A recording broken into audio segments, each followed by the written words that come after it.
by Rob Aitchison. Do not call me hero when you see the medals that I wear. Medals maketh not the hero, they just prove that I was there. Do not call me hero, now that I'm old and grey. I left a lad, returned a man, they stole my youth that day. Do not call me hero, when we ran the wall of hail. The blood, the fears, the cries, the tears, we left them where they fell. Do not call me hero, each night I stop and pray. For all the friends I knew and lost, I survived my longest day. Do not call me hero in the years that pass, for all the real true heroes have crosses lined up on the grass.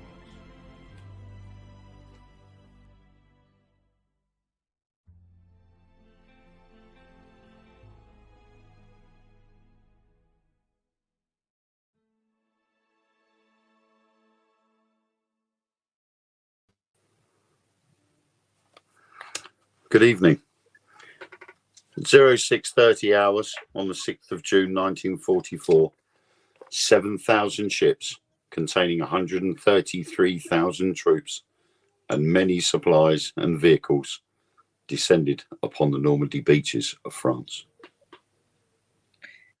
Guys, I just want to begin and say thank you for who's tuning in. We have 3 already in the chat. If somebody could let us know that they can hear us, they can see us. For anyone who missed Wayne's entry into us, the show tonight, I will play it again at the end so that people can see. I just want to say tonight will be quite a serious topic, guys, as everybody knows, because it is the 80th anniversary of D-Day. Hi, Nicola. So if I'm a wee bit slow with the comments tonight, I will catch up with them. I just want to say also, I've kept it under wraps, but To the Grave and Back has gone out on a 4th network. So I want to say welcome to the Baby 3 TV people that tune in as well. Very nice to meet you. Obviously you know Joe.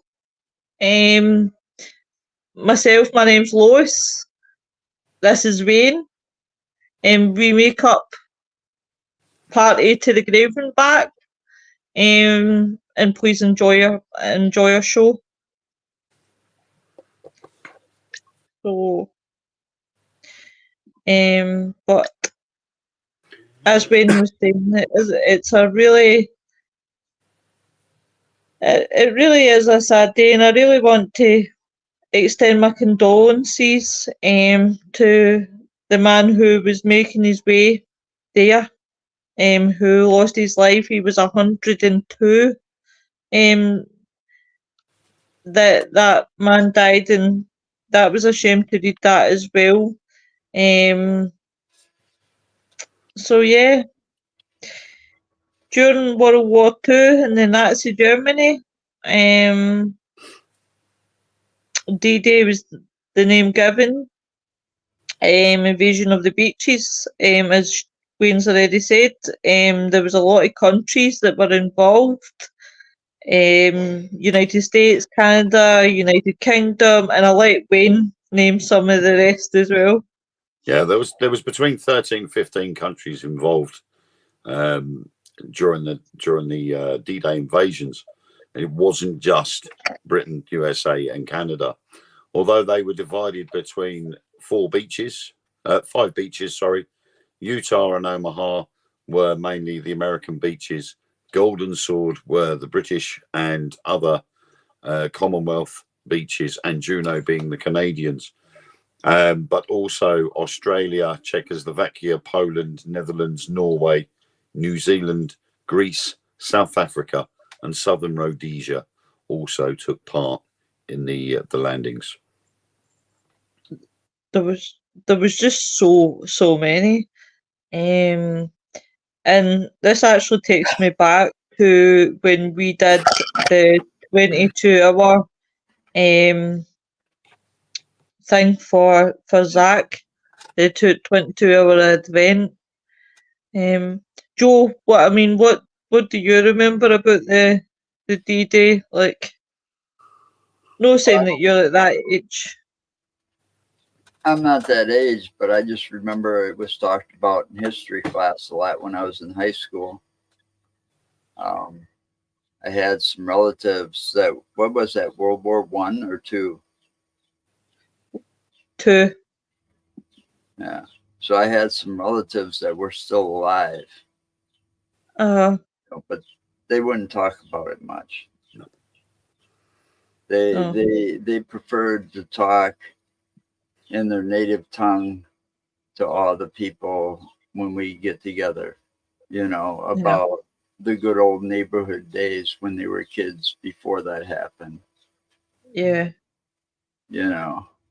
It's been only sort of more recently, say over the last 2 decades, that a lot of the surviving servicemen and women have actually come out with their tales of what happened to them and their comrades over there. And when you look at the things that they went through, it's not a surprise that they kept quiet. And I used to do some gardening for a man that my mum used to work for, and he was part of the Desert Rats in Africa, and obviously went on from Africa onto the Italian campaign. Yeah. And he was obviously one of the people that fought against Rommel to kick Rommel out of Africa. Yeah. And some of the things that he knew I had an interest in everything World War II. And when I'd have a little break, I'd sit down with him and he would tell me some of the stories and the things that happened to them.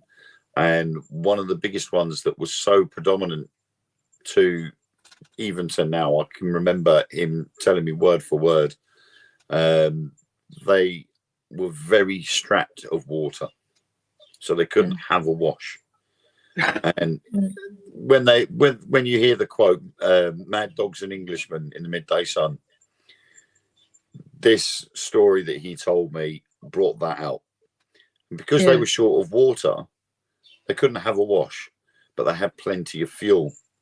And he said they were out guarding, I think it was an ammunition dump, and he said they wanted to have a wash. And they're like, "We're not allowed to use the water. That's for drinking and for the radiators." And so they said, "Right, we'll use the fuel." So with rags, they were wiping their arms and their necks with the rags covered in fuel. And apparently one of the lads had finished wiping himself down, but he hadn't allowed himself to dry off properly, and he lit a cigarette. And oh my God! Literally went straight up his arm, and he ended up having to be have medical attention. And he said this was in Africa, in the North African campaign. That was one of the biggest things that they always had to deal with was keeping clean, but they couldn't use the water. So some bright spark decided to use the diesel or the fuel for the vehicles, and this one lad had set fire to himself. Do you know what? It surprised me that obviously happened, especially when you're washing yourself. But again, when I could only imagine in these wars, you had to work with what you had basically, and what your supplies and things like that. Because I can imagine that I couldn't imagine how it was like, even for their families, sorry, I do apologise, folks. I thought I'd put my phone on to silent. But I can imagine for the families as well, how difficult it would have been as well. I can always remember, and this is a World War II story, when I first started care, I was 16, 17-year-old, and I went in this nursing home. And I can always remember this wee woman because I admired this wee lady. and she died and she was 100 odds. And her husband was in World War II and he got killed. And she had to bring up 6 kids on her own. And she never ever met MDLs because she was too focused on bringing up her kids. And just see, when you were sitting saying that story, she actually came into my mind. Her name was Belle. She was a lovely wee old woman. But even for the families, and not even just the families in World War II, any sort of war, it doesn't matter what sort of war, the worry of, is my loved ones coming home? Or even people who have sons, daughters, it could be MD, nieces, nephews, have always got that worry. Yeah. It's Everybody's affected by something like that. It's not just the people that are directly involved. It's the people in supporting role, the people that are left at home, the women that ended up manning the farms and becoming the Women's Land Army, simply because the men had to go to war. There had to be somebody else working the fields and the farms and everything else back here. And it was unfortunate. I mean, it's things like RAF Bomber Command wasn't officially recognised or had an official memorial for years, even though, and the same with American Bomber Command. You know, they were sort of honoured last because they favoured those that were involved directly in with the fighting rather than those that were indirect. But the RAF lads, they had a lot of courage to do what they were doing, to fly over occupied territory at night time on bombing raids and things like that. No mean feat. Yeah. And yet they still went out and did it regardless. And then, although their numbers dropped, they still managed to get planes back up. They still managed to get pilots, and they managed to stay strong. And it took its time, but they finally got honoured. But it's like the British memorial on the Normandy beach literally overlooks Gold Beach.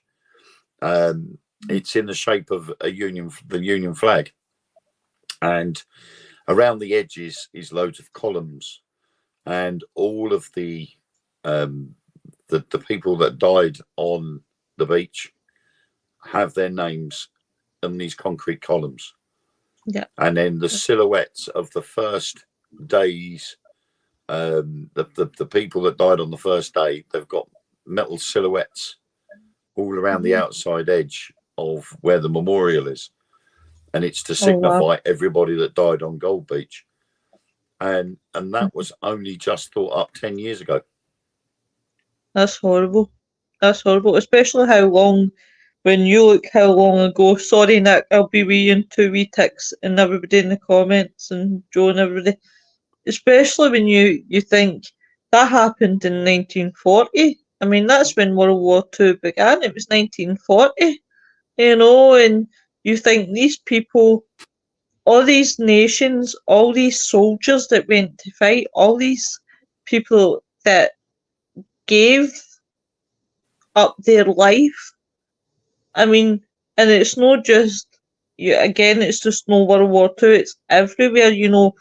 I always think about, it's still in the war theme, so it's not that way off topic, but when I think of war, apart from the old wars and things like that, I think about Ukraine and Russia, and I think the one part that gets me with the Ukraine and Russia part was the young lad that gave up his life to blow up the bridge so the Russians couldn't get over the top.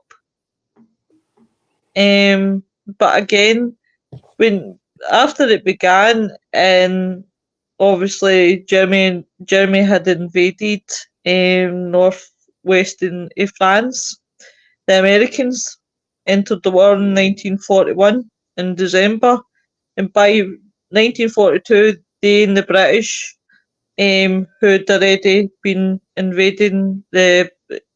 evacuated for the beaches of Dunkirk in May 1940, after being cut off by the Germans in the Battle of France, were considered the possibility of a major invasion across the English Channel. Hi, Nick. How you doing? I'm not too bad, love. I'm not too bad. I just quickly wanted to cut in so you don't feel ignored. And Joe, please pipe in. Just tell us to shut up.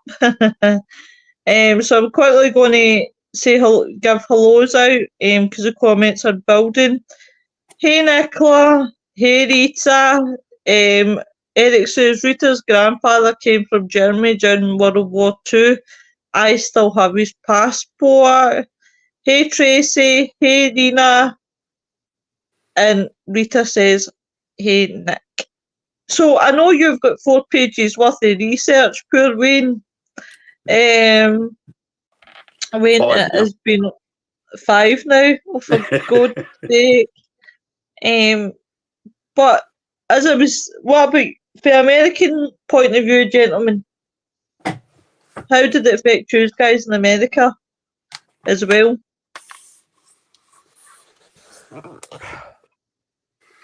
I think it affected us in very different ways. It was not just one way exactly. Now, I don't have any, as far as I know, I don't have any family members or, neither of my grandparents actually fought in D-Day. They were involved in World War II, but they didn't actually fight in D-Day. But it definitely has had a lasting impact, for the American side.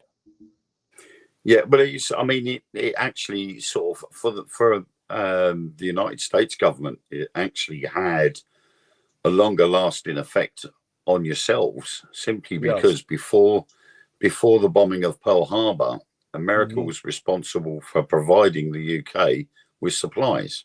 Right. That's right. So And obviously, and then they had to keep those factories open when all the men that worked in those factories, got drafted into the war.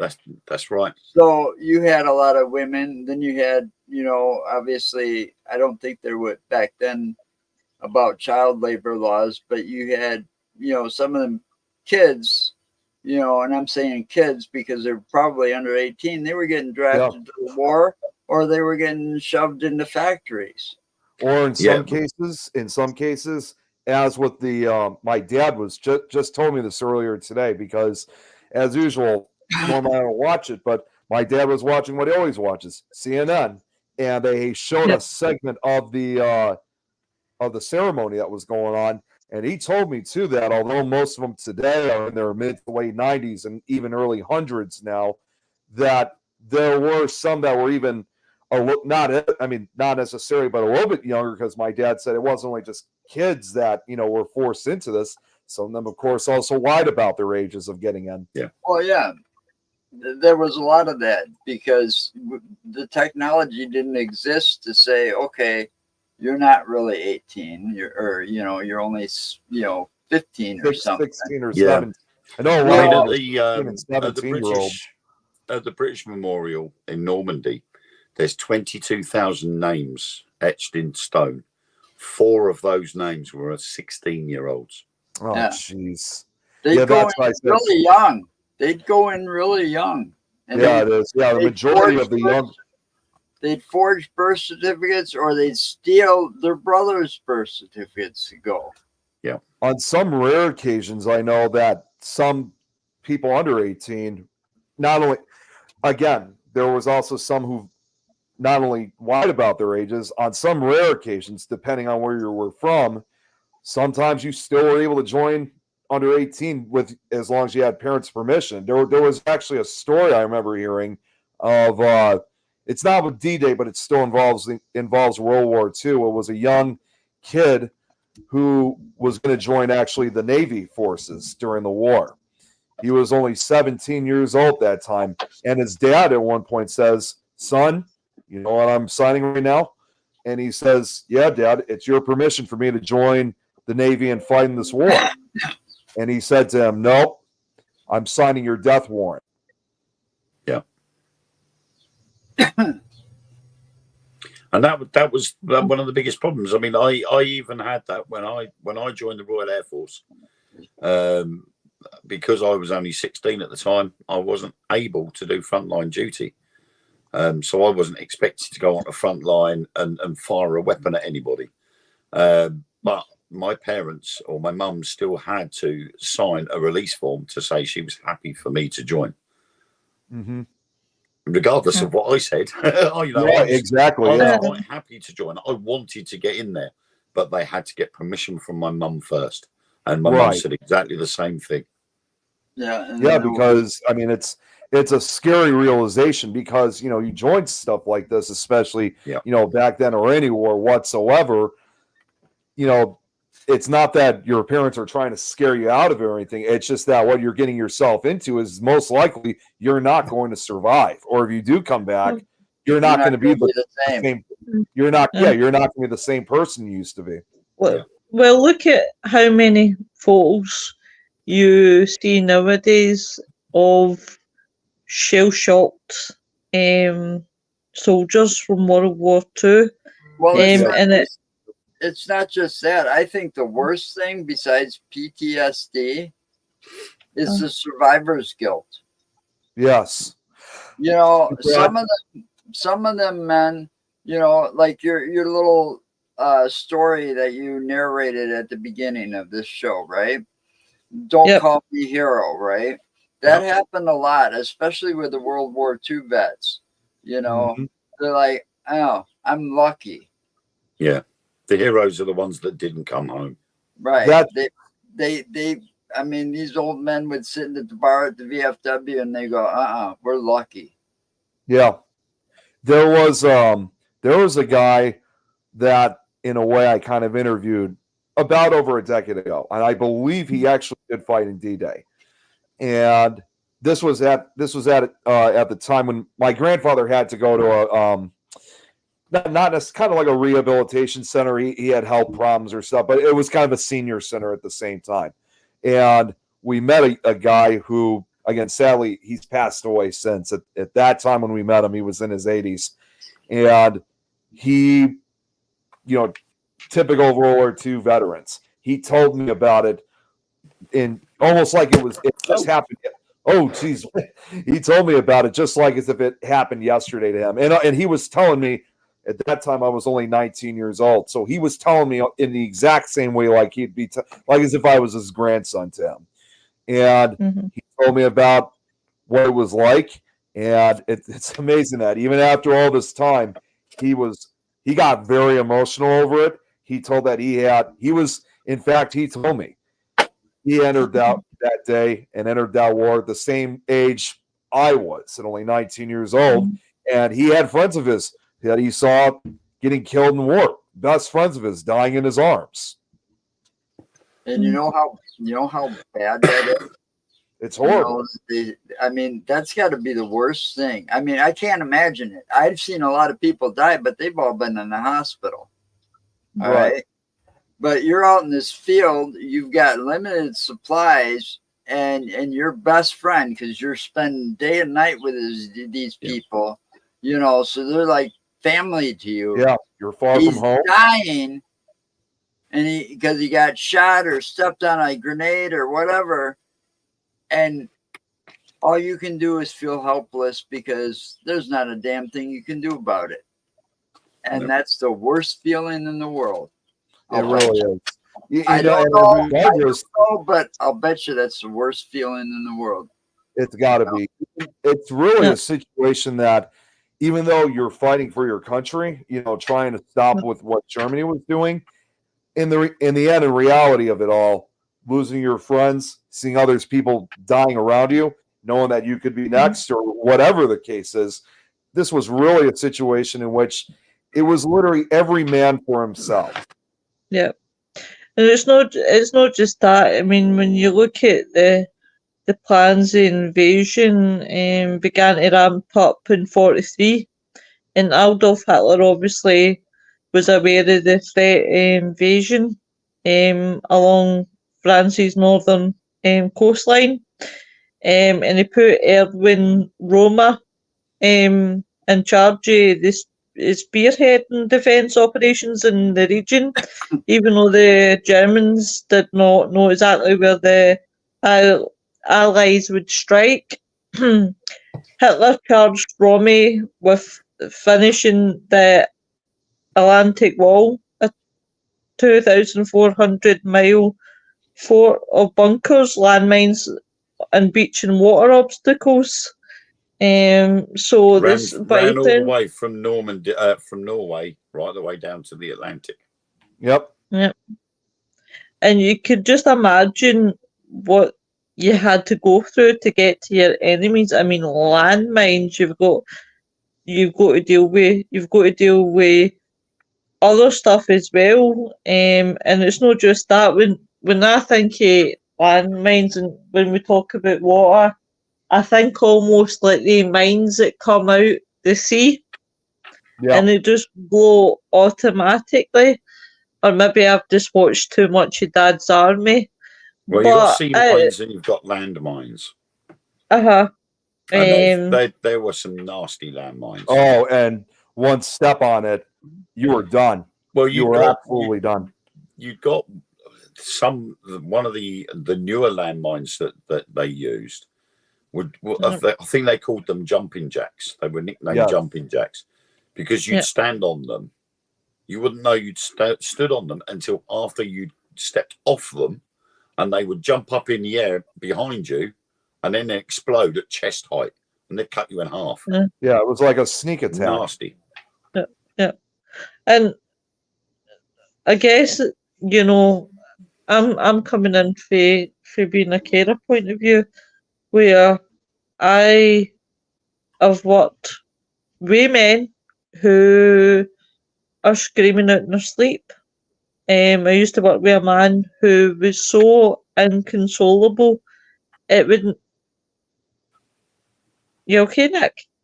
Yeah, no, I was just looking up something more about the ceremony that was happening over on Omaha Beach. Did you guys know that, because we're talking about D-Day, that you think of movies like Saving Private Ryan, Tom Hanks is at the ceremony. Yeah. He will be, because he's been, since Saving Private Ryan, he's been one of the key figures behind the series Band of Brothers, the Pacific, and Masters of the Air. So I'm waiting for them to decide to do one for the naval forces as well. Yeah. Because they seem to be covering everything now. And now they've just got to do one for the Navy. Definitely. Sorry, Lois, I didn't mean to cut you off. Oh, okay, that's okay. I forgive you because it's you. But I can't even remember what it was. Yeah, so obviously working with people. So working with the elderly, so this man was just so inconsolable. Like, there was nothing you could do for this man. And he was in World War II as well, and he used to scream out at night, even when you were trying to wash him. God love him. You would honestly think you were killing him. And what used to break my heart was the man used to lash out, and he wouldn't mean it. He really wouldn't mean it. And he would cry. He would just sit and cry afterwards and say, "I'm so sorry. I am so sorry. I am so sorry." And I'm like, people think, you get air effects of something. It doesn't matter about any kind of trauma in life, but there's no way in hell's God's earth, if you've been to war, you have seen the worst of the worst. You've seen people dying, whether it's your best friend, whether it's some stranger, whether it's... You're walking among dead bodies as well, because you're walking among civilians. You could find bodies of kids. It doesn't matter. You never ever get over that. Like, I can't imagine to go through war and ever coming out the same person they were when they went in? You know, There was I saw. sorry, Joe, God. I saw an old guy. I remember this. I was still in high school. This guy had to be 70, 60, late 60s, early 70s, you know. And he kept wearing the olive green and had his, you know, patches and everything on there and his name and stuff, or, you know, all that stuff was still on there. But the guy would go around and he let his hair grow real long beard, and he'd just walk around saying, why? And if he see like somebody walking around, and you got to realize back in the 80s in the States, you had those, I don't like to stereotype people, but they're like the punk rockers or whatever. Well, you'd see them every now and then dress up in old army fatigues or something, bought at Ragstock, a store called Ragstock, secondhand store. So that they'd still have like the sergeant stripes on there and stuff like this. But you knew by the looks of these kids that there's no way, you know. And this guy, the first time I ever saw, he went off on this kid. I mean, he just snapped on this kid for wearing the shirts that he was wearing. You know, there is a lot of it on at the moment. I mean, I've seen a lot of TikTok videos and Facebook videos of people that have been confronted because they're wearing something they didn't earn. Camouflage, they didn't earn it.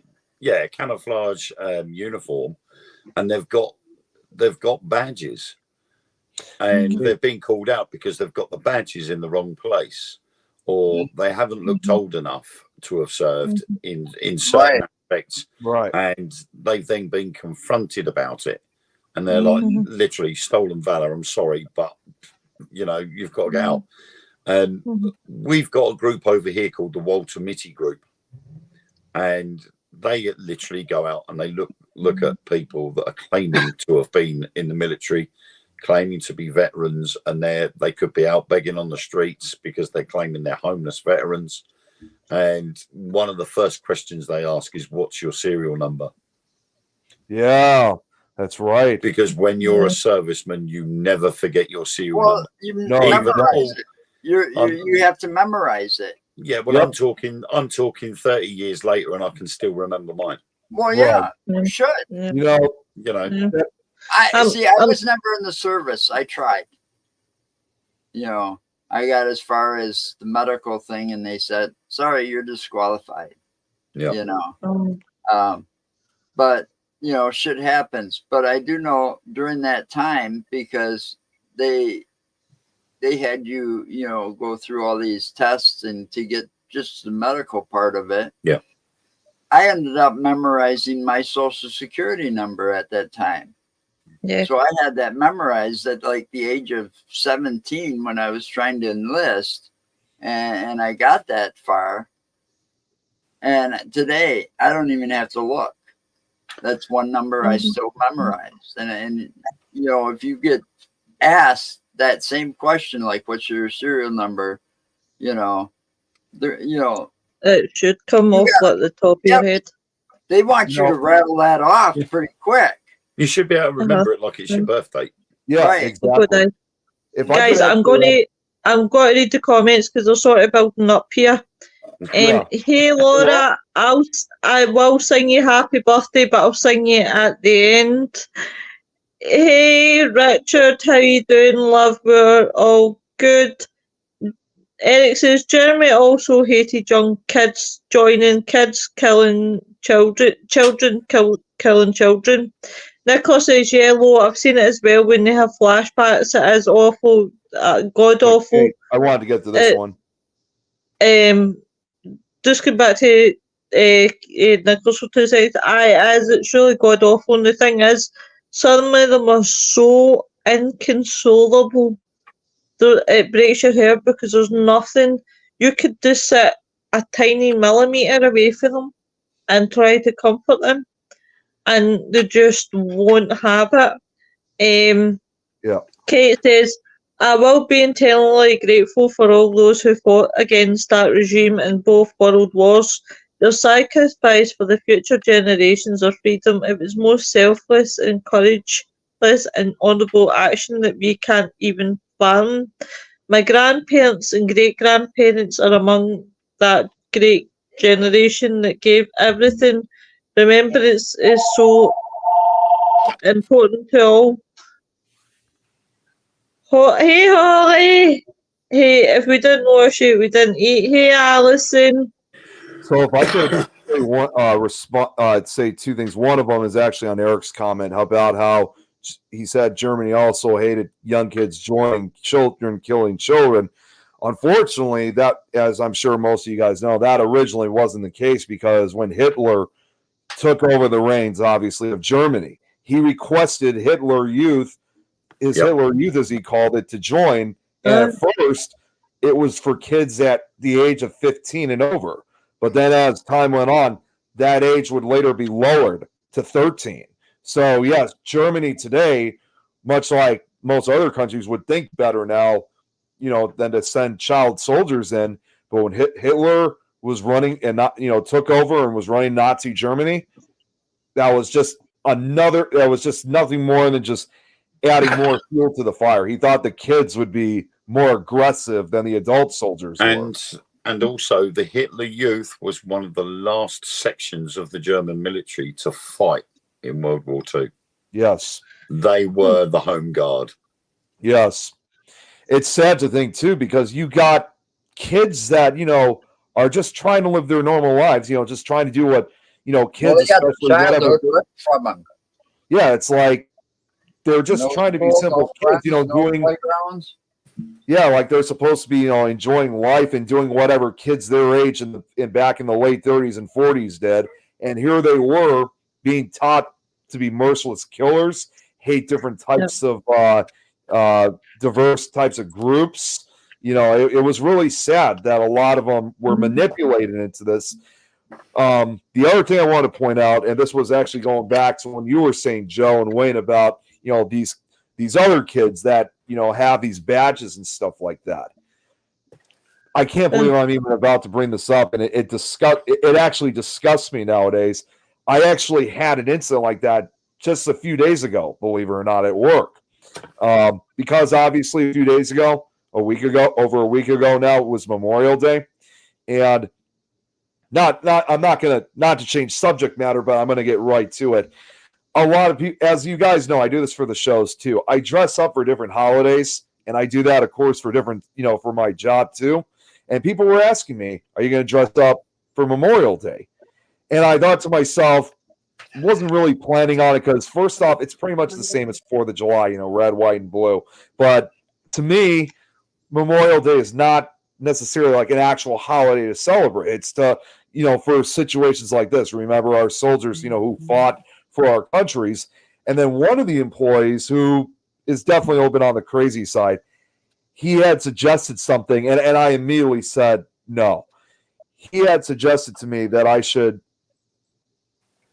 again, it just disgusts me now, suggested I should wear like a soldier's hat and dress up in that. I was like, buddy, sorry, but that is not going to happen. I'm not going to dress up that way. Absolutely not. Because I agree with that.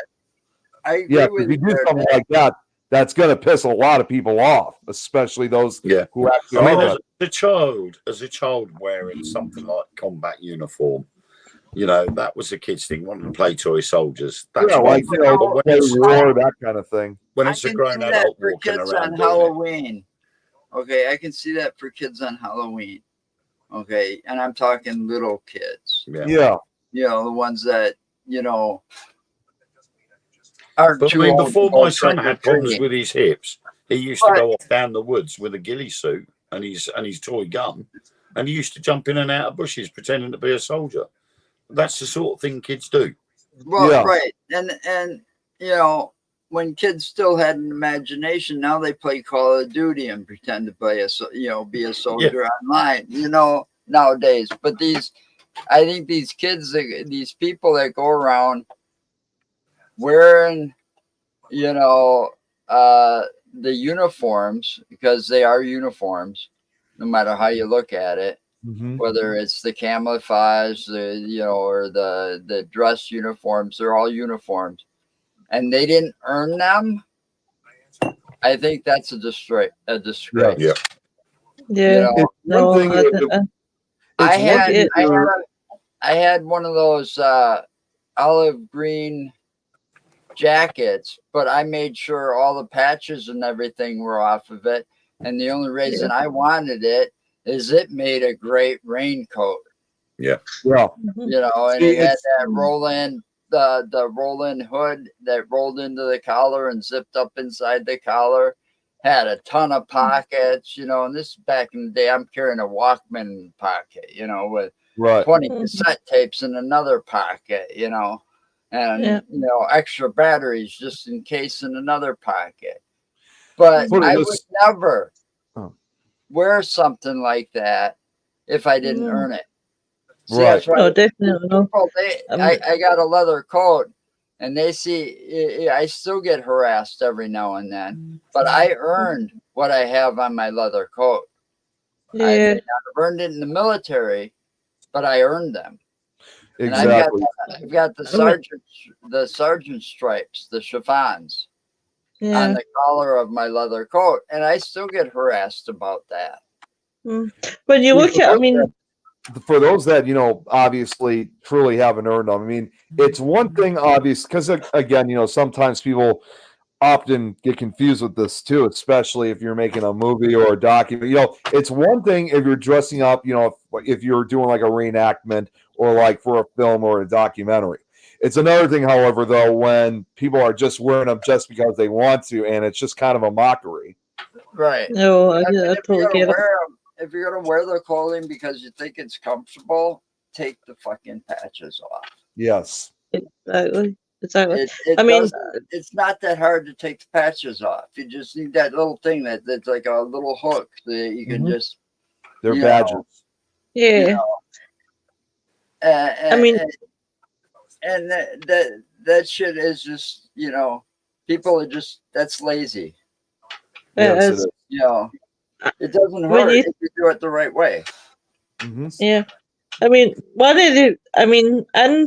January 1994, God's sake, Lois, 1944, 1994, what the hell?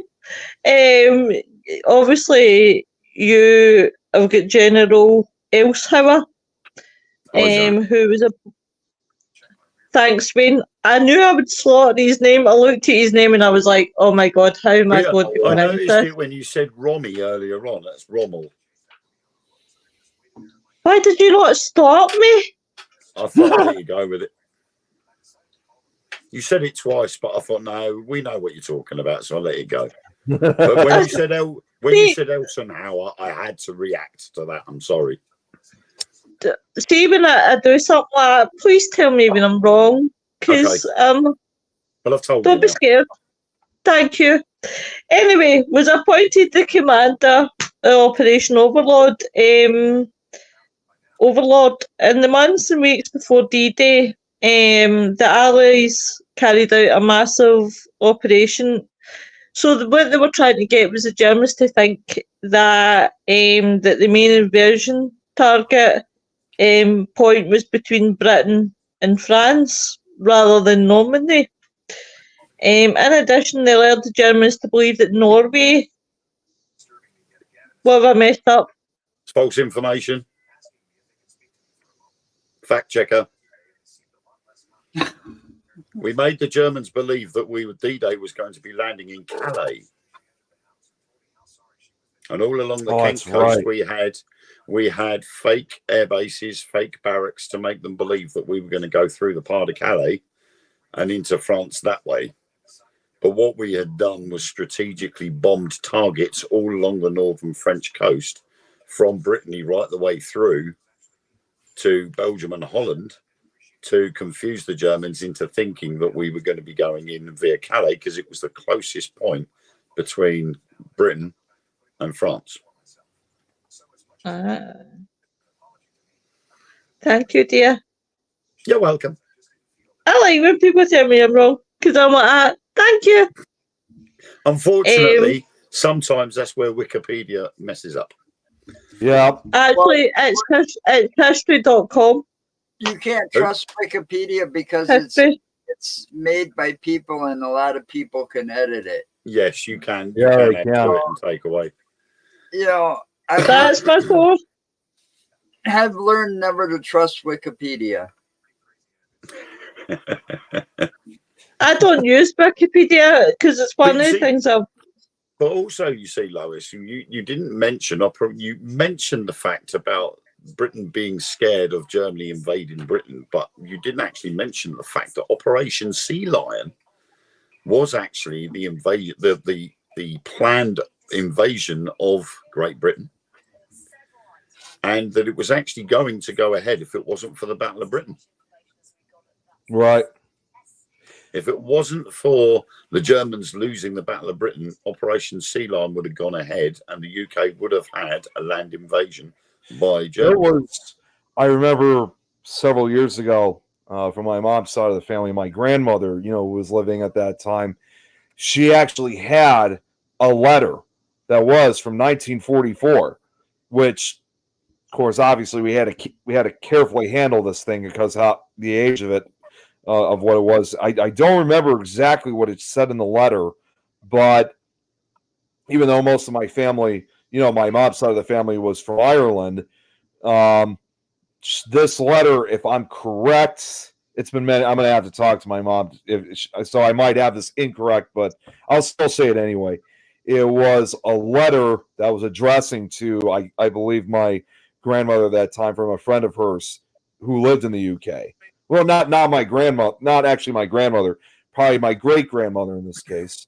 And it was a letter informing her about what was happening during the war and that there was supposedly a threat from Germany, that Germany was going to take over the UK. Wasn't sure exactly if she was going to survive, but they were predicting originally that UK was going to be next. Because not only that, I mean, we've also, there's also that story in which Germany even offered Ireland of wanting to assist them in the invasion, but Ireland, of course, refused, and unfortunately, a lot of Irish immigrants were also imprisoned as a result of not accepting this offer. So it was really truly a belief that the UK was going to be next in Germany's line of fire.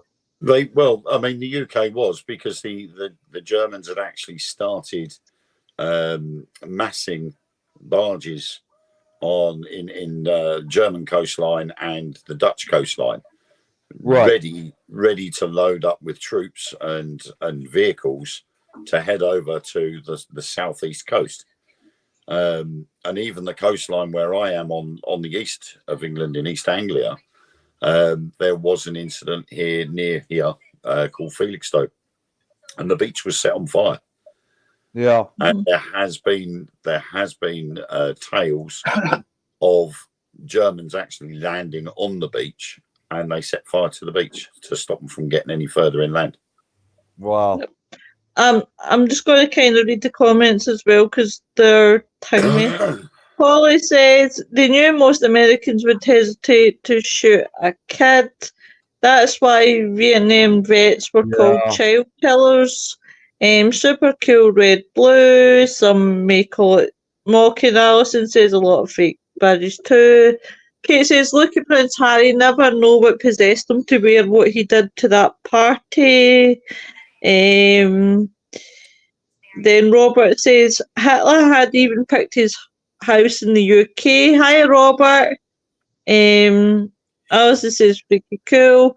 Alison, Kate says my gran, a Geordie, was posted with the ladies keeping an eye on the low still coast, air and sea. So brave. Operation Sea Lion couldn't be a thing. Yeah, I mean, and Kate's right, because that was probably a worst case scenario. And if it hadn't have been for the Battle of Britain, Operation Sea Lion would have gone ahead. And we would have been in trouble, because if we had have lost the Battle of Britain, we would have lost their superiority, and that would have allowed them just to walk all over the UK. It would have, you guys would have shared a lot of the other European countries' fates. Yeah. Yeah. And I think, to be honest, if Operation Sea Lion had gone ahead and it had have succeeded, I think Germany would have won the war. And see if you think about it, in all essence, whether we like this fact, whether we don't like this fact, we'd all be talking German. Yeah, I think because Hitler's plan was not only just and when you think about it too, his plan was not only, of course, to just take over all of Europe. He wanted to conquer the entire planet. So had it happened to us over here too, I think probably. Maybe not likely still, but at the same time, a good majority of it, I think a good majority of people throughout different countries German would have been the dominant language today had it, had Germany won it. Thank God it wasn't. What's it called? The Man in the High Castle? Yeah, is it on yeah. You know, I just want. And by the way, I would just like to point out, if any people are watching, or because I don't want the list to complete, if we've got any Germans watching, there is no offence in this show tonight. We are just paying our respect. Definitely. I had been thinking of that myself. It's not. I personally do not. I don't look at the D-Day celebrations as an Allied victory. I look at it as all of those on both sides. Yes. That never went home. No, nobody went to war. At the end of the day, every person that died on the Normandy beaches, well, whether it's Normandy beaches, Iwo Jima, Bataan, Burma, anywhere in the world, doesn't matter what army they were part of, they were all somebody's son. Yeah, and that's the way. Do you know what, guys? That's since I've really looked at war, and I must admit, it doesn't matter, as you guys say, what side it really is, and I think more I've seen it because I felt so bad for the people in Russia as well, because they didn't want to go to war, they didn't want anything to do with it, they didn't want involved, and most of them were forced under. Well, and think about it too. Go. And when you really think about it, anymore, it doesn't matter whether it's D-Day 80 years ago or now. No one wants to go to war. No one wants to fight. If I could just throw this out, and this Sorry. actually has I keep cutting you off. No, it's fine. It's fine. All of us probably know this story, but it definitely needs to be reminded too. Not just like you guys said about any war. Think about it too, and this also includes Germany itself. Think about it. Probably the most notorious of these stories, where you kind of feel sorry for both sides, is actually during World War I, when that famous Christmas celebration occurred, where you had U.S., other European, allies, of course, once again fighting Germany. But once Christmas Day affected, they put down their weapons and just celebrated Christmas together, just knowing the fact that, we got these differences, but we're far from home. We're not with our families. We can't even celebrate Christmas. A lot of other buddies of ours from both sides are never going home now because they have either been killed or severely injured and probably will die later. Even though that they were going against orders from both sides, because I'm sure a lot of them were like, what the hell are you guys doing? You guys need to fight and kill each other. It was at that point for both sides, you can clearly tell they didn't want to fight anymore. They wanted to go home and be with their families for Christmas. And I passed that on to my kids, actually, that story of the armistice. I passed that on to my kids. And one of the best ways to have done that was by playing the song Pipes of Peace by Paul McCartney. Yeah. because that is the song version of what happened. Right. And my kids took to that really well, and as a result of that, my son is really into World War II, and he loves history. It's not just that.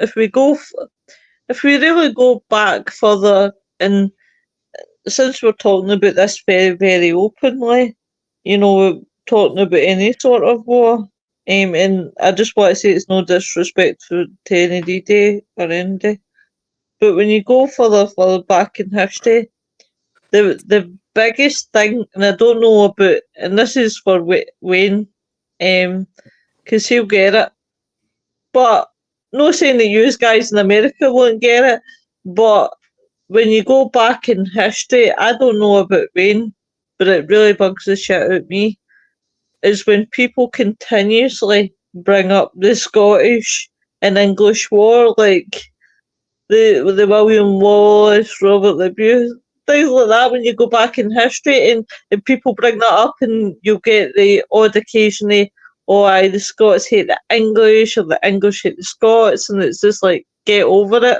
The thing is, though, is you say that, but then you've got over in America, you've got the American Civil War. Yes. Yep. So, in principle, that's the same sort of thing as what you're getting with the William Wallace and all of that lot. But yeah, see, where I am, that doesn't come into it. We got Boudica. We don't talk about William Wallace. We talk about Boudica.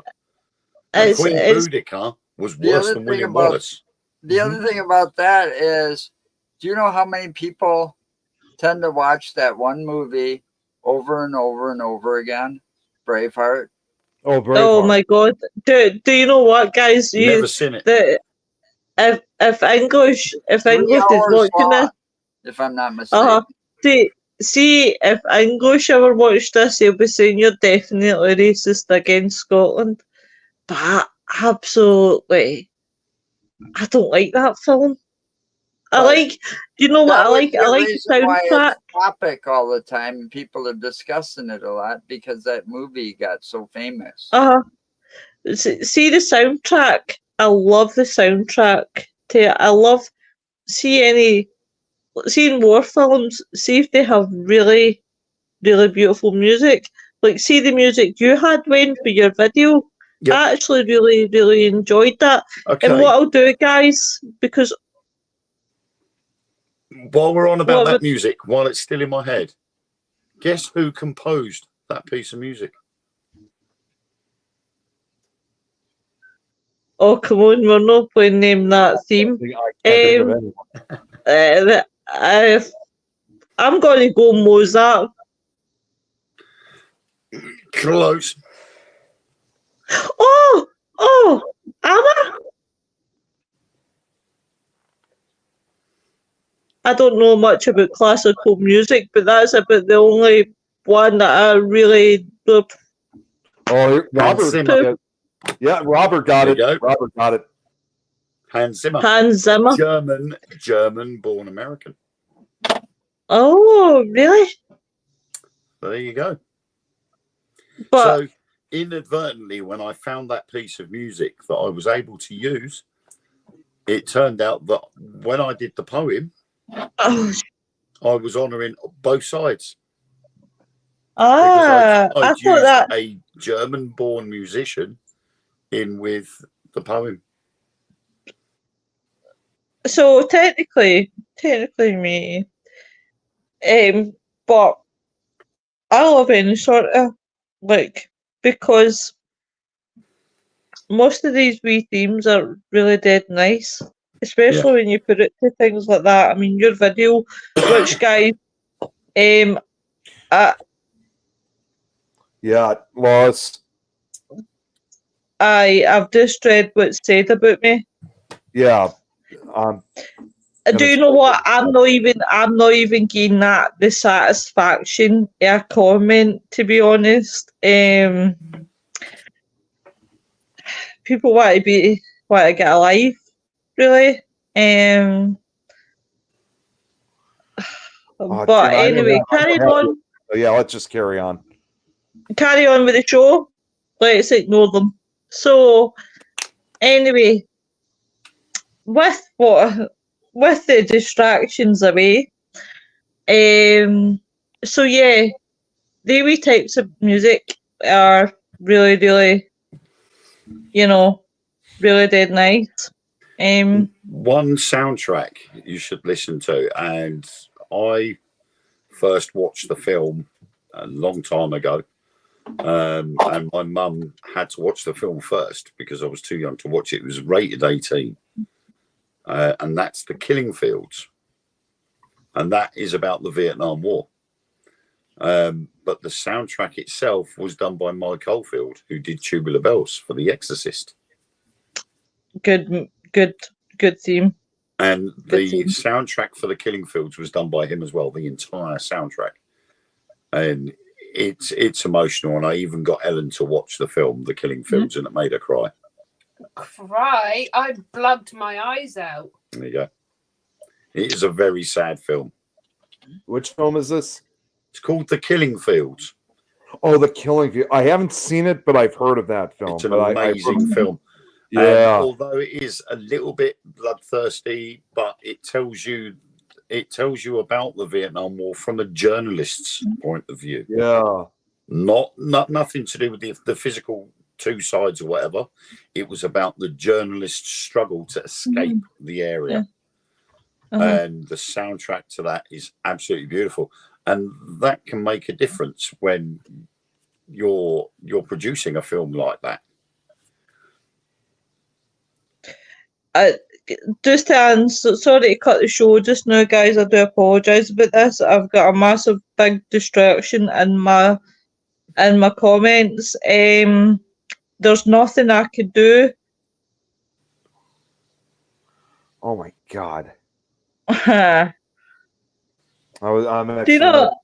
messaging. There's nothing I can. There is nothing I can do. But what I will say is I won't be streaming to Twitch again.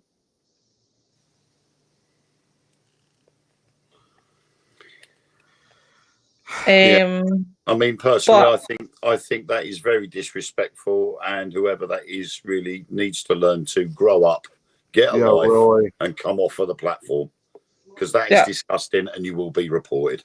Simple as that. That's what I'm doing right now. That's disgusting. You need to learn some respect. And now I'm going to go off on one because I think you're damn right disgusting, and you should not be on the platform if you're going to come out with garbage like that. Yes, sir. Like that, they have no respect for themselves. I just want to apologise to everybody. I've just took Twitch out. I've just put the comments are still there, which I'm going to screenshot and announce it. Just for purposes. I'm so sorry, everyone. I do apologise for this. I think they can't. I don't think they can be removed until afterwards. Yeah, I just sent a message. Well, I just sent it to Jeremy himself, but I've took Twitch off, so there won't be any more distractions. So getting back to where we were at. Well, 24 days after. I got something I've been wanting to say because it goes back to. Sorry, Joe. Carry on, my honey. Go on, Joe. Go on.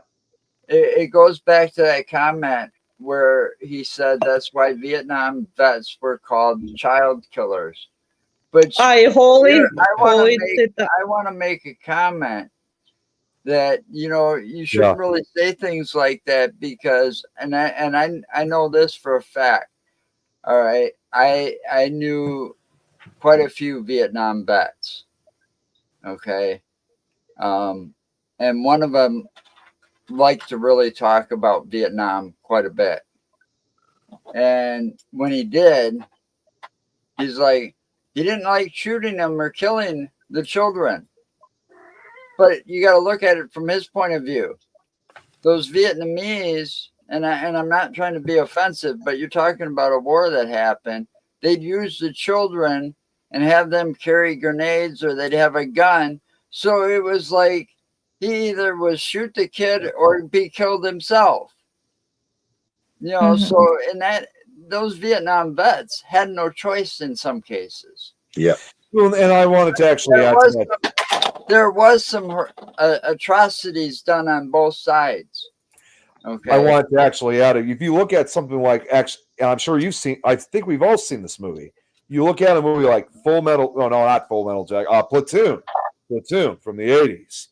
And that horrific scene where the American soldiers go in and basically purge this entire Vietnamese village because they thought they all worked for the Viet Cong, when in reality it was really nothing more than just innocent people. They just weren't after them because they were Vietnamese. Some of those guys were just following orders.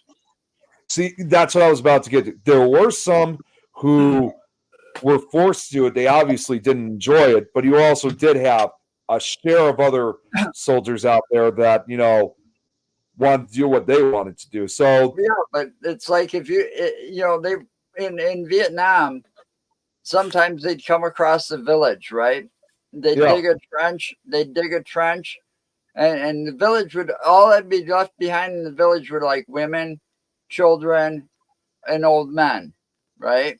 Mm-hmm. They put everybody in this trench, that was left in the village. And then they'd wait for orders. So they'd be in there and they'd not be able to relieve themselves, no water, in this trench for hours while they're waiting for orders from command.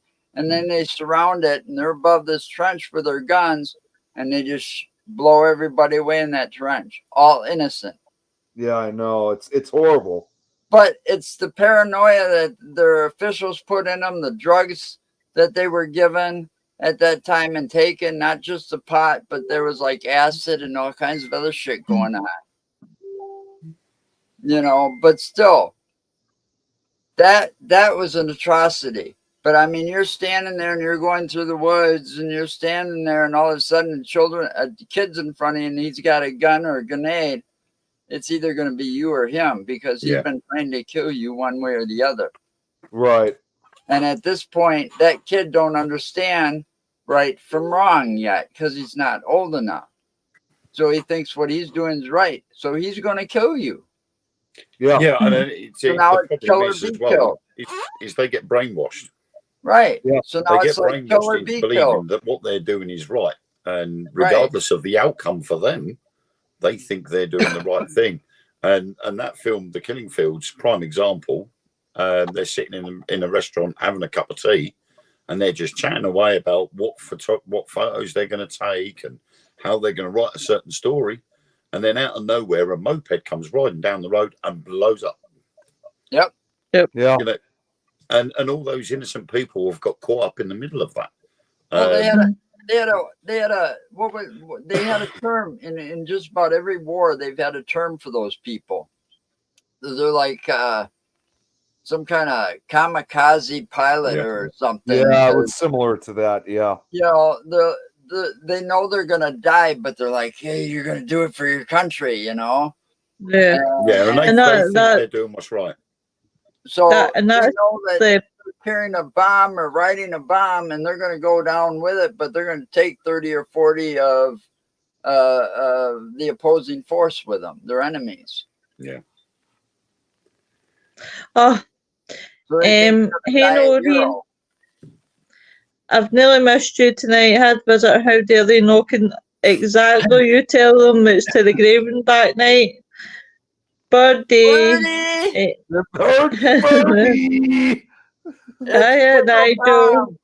But have you noticed how we've gone from the 6th of June, 1944, and then we've come through and we've started talking about completely different wars in completely different areas. Yeah. I'm sorry. I'm sorry, Wayne. Going back. Just what to do is go back and just do the research that you've got. We need to rewind ourselves, really, don't we? Because we sort of gone off topic. Well, there actually was something I wanted to bring up, and this goes back to D-Day too. And this goes back to when we were talking about, like how a lot of these surviving soldiers, had like survivor's guilt or whatever. There was a story I remember from a documentary. I should have downloaded it when I had the chance. It's not there anymore. It was that believe it or not, it was one of the few World War II documentaries here on the Weather Channel, believe it or not. It was on a series called When Weather Changed History. They did an episode focusing on not only the weather, but of course, still keeping the tradition of the effects of what happened on D-Day in 1944. And they interviewed, I'm sure by now, Sally, this guy has probably passed away because this was filmed back in 2008. So this guy, he was only 18 years old when he was fighting. And he said at one point while he was still fighting, one of the German soldiers must have shot at his rifle, and the rifle broke in two, literally. So he threw the two pieces away, and just before he thought it was going to be over, there was another fellow soldier with one of his last fighting breaths, gave him the two pieces back, and somehow managed to put the rifle back together and still be able to use it to operate it, to fire it. Even though this fellow soldier that was going up was dying and was literally about to die. I mean, I'm sure this poor guy probably felt the survivor's guilt too, but even for someone who was dying, he wanted this young kid to continue fighting, in their honor for their country, obviously. So I've never heard of very many stories like that before, but that was one that really stuck to me for a very long time.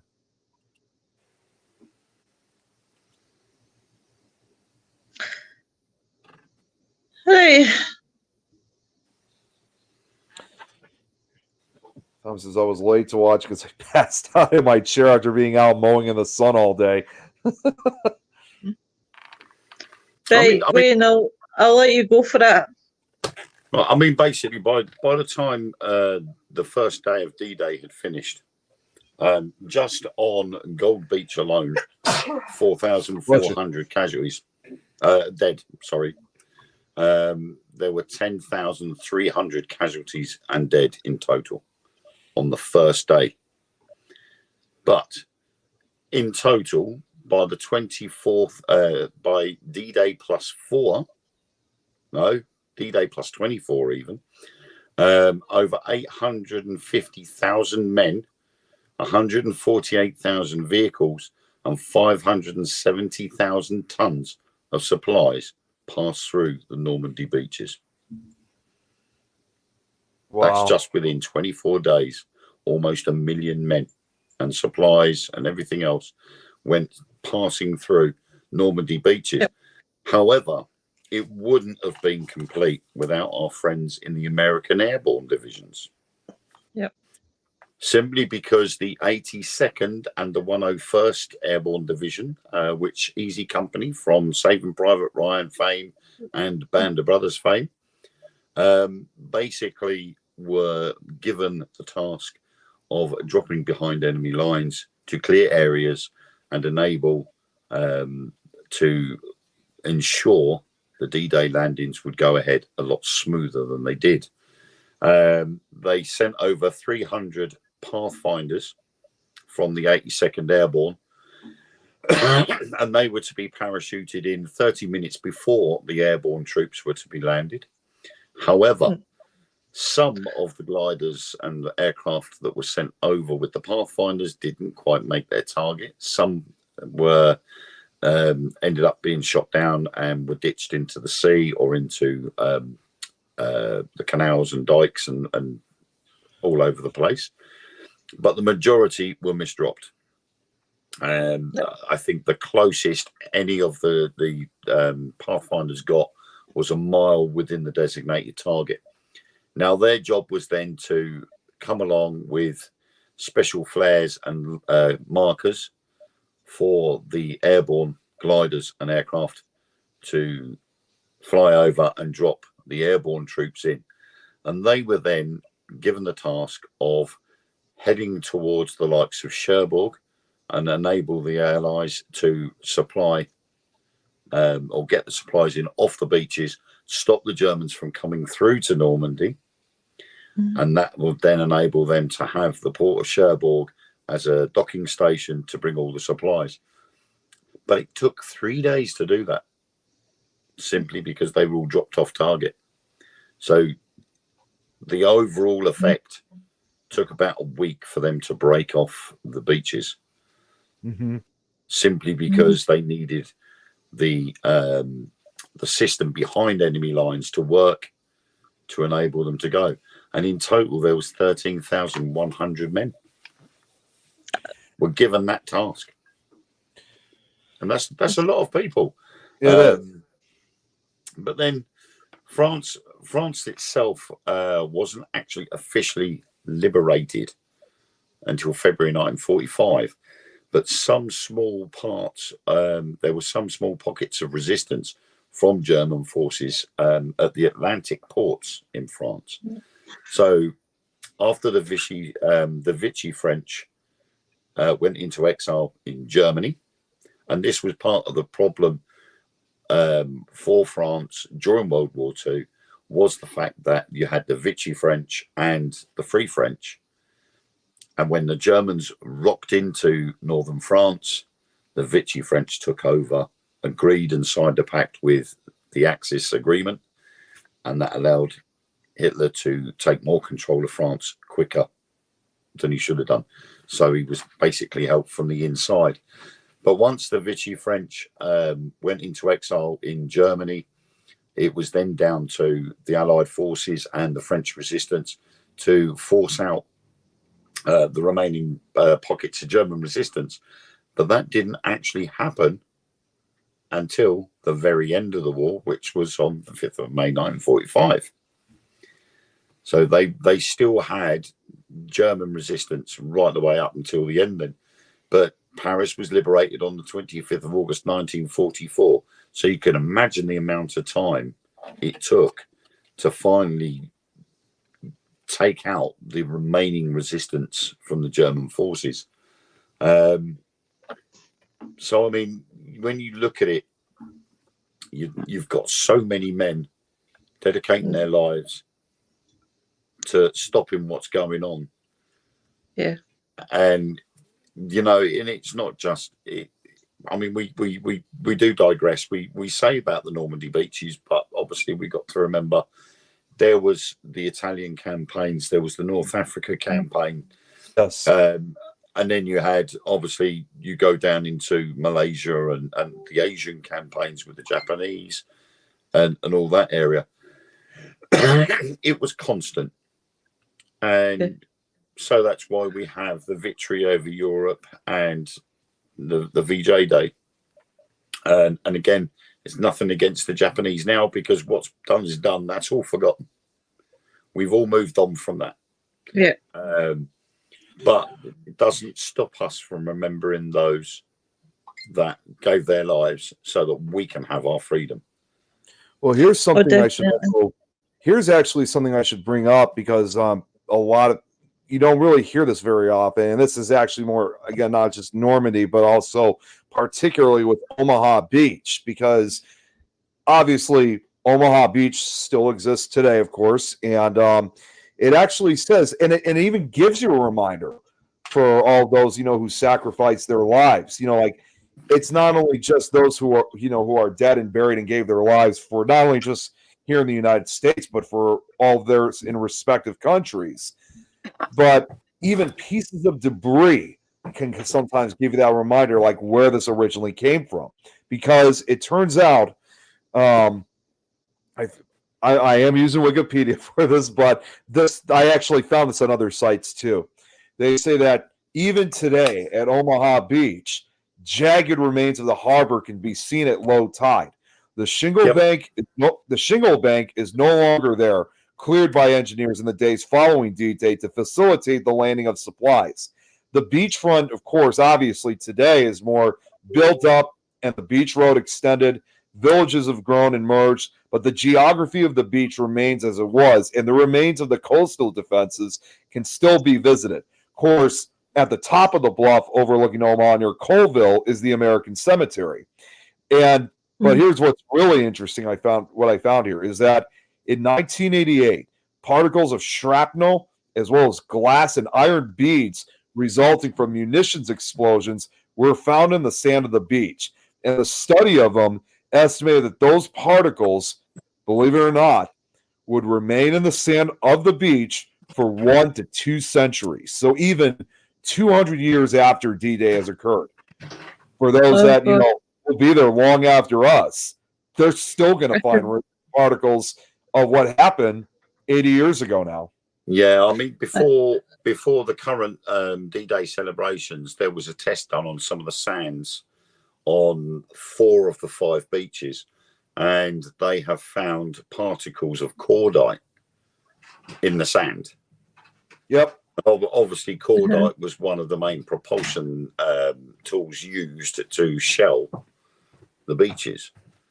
Dickheads trying to get a motorbike started. So all that cordite is still sitting there, and I see it all the time now on TikTok, especially at the moment, where you get a contrast picture of 1944 D-Day landing and now. Yeah, I was going to say, I actually got a photo of what Omaha Beach looks like today. This was taken back in 2011, so 67 years after the landing. Yeah, but when they do the contrast pictures, and you see people, they're sitting on the beach, they've got their towels out, and kids are building sandcastles, and then you look at the other side of the picture, and you've got the men running up the beach. Yeah, it's like, I mean, I get it. Wow.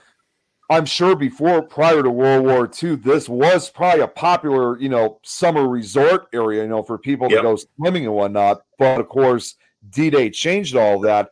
And obviously, as you can see in this picture, there's like nobody, because, it obviously lost what it was originally meant to be for. And of course, I'm sure a lot of the people that live throughout this area, most people in that case, would know better. And you could actually see, I think, there's probably a few people walking around, but thankfully, looks based on what I'm seeing, they're not doing that type of ignorant behavior. They're just, I'm assuming they're just walking around just to pay their respects. Yeah, I mean, and I can. Sorry, Wayne, on you go. I don't think I could sit on that beach knowing what happened there, regardless of how long ago it was.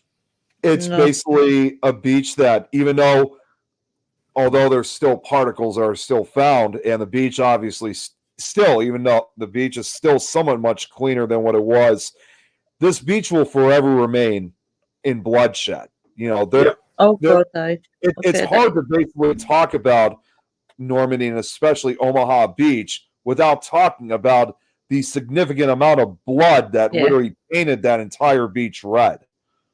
Well, they did say that there was that much blood spilt that morning that the fish in the sea died. And there was dead fish being washed up on the beach. I'm just quite quickly, sorry, read the comments.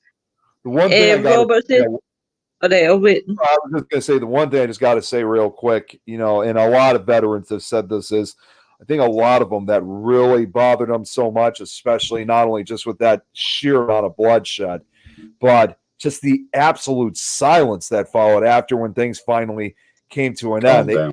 They said, they all basically say the same thing. It's like every gun and weapon was silent. There was not even any screaming. Every German, or every German soldier, I should say, I don't want to say German because I don't mean disrespect. Every soldier on that side had either been killed, captured, or ran. But at the same time, that was the same thing for any American, French, British, Norwegian, or whatever other countries had fought in this were also dead as well. It was just that absolute silence that really, really stuck to them, for many of them for the rest of their lives. Oh, good day. Good day. Sorry, no, it's not. No, you're fine, honey. How did they keep a secret like D-Day? They had to, Robert. They really, really had to. And I think when you, it's fine, Wayne. It's fine. Still love you. You've done better than me. I'm proud of you. So anyway, back to the subject and on.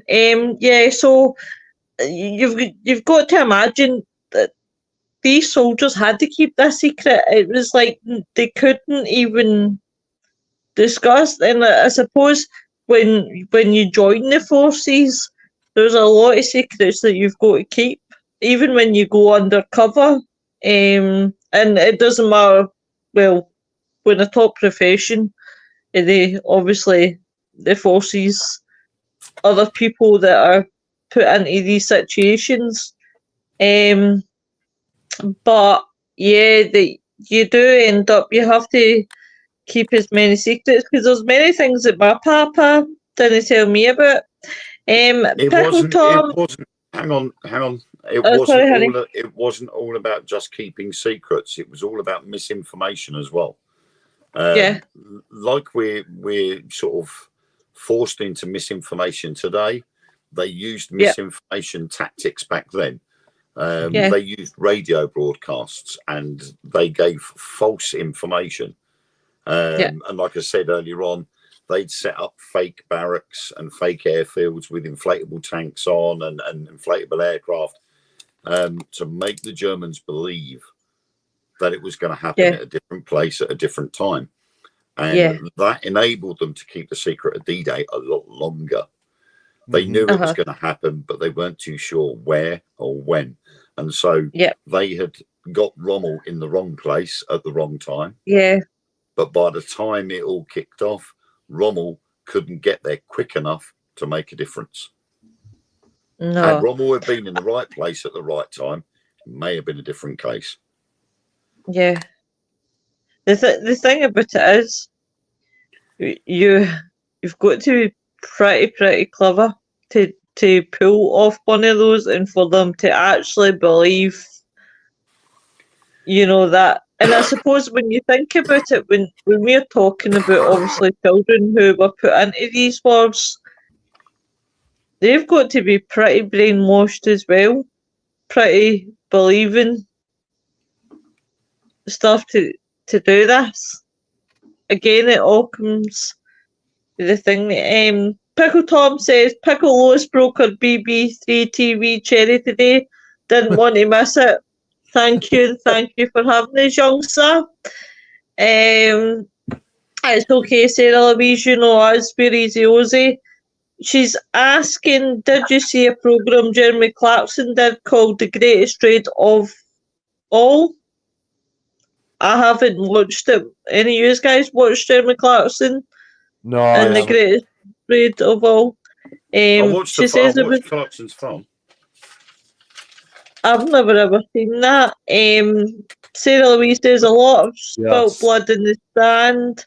The British Army even used a dead body dropped into the sea with fake information to force the Germans to change their plans. But right, okay, so D-Day happened on June the 6th, 1944.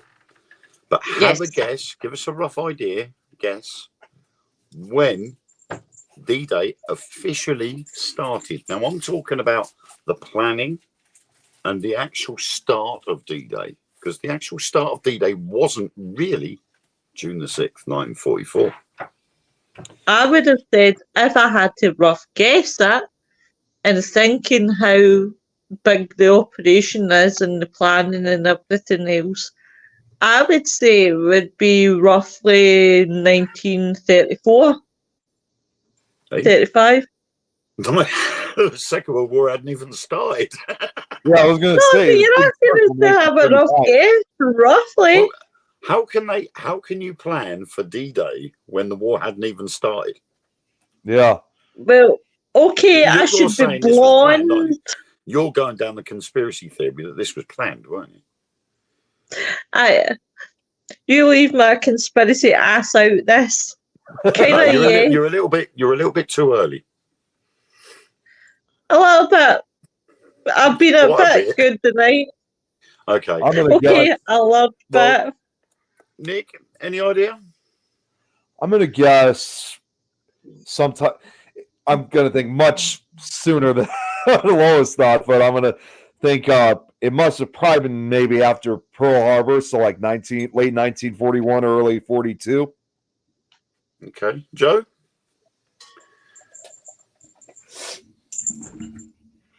No, he's got to Google it. I didn't want to guess. No, right. Okay, well, from July 1943, a secret group of military officers known as the London Controlling Section began to devise a large-scale deception operation, and this was codenamed Bodyguard. Deception methods had been practiced and refined over the previous 3 years of the Second World War, so that by the time of Bodyguard, it was recognised that the foundation of all such operations was to support and encourage the expectations of the enemy, carefully reinforcing what you wanted them to believe and ensuring that the information reached the highest levels of command.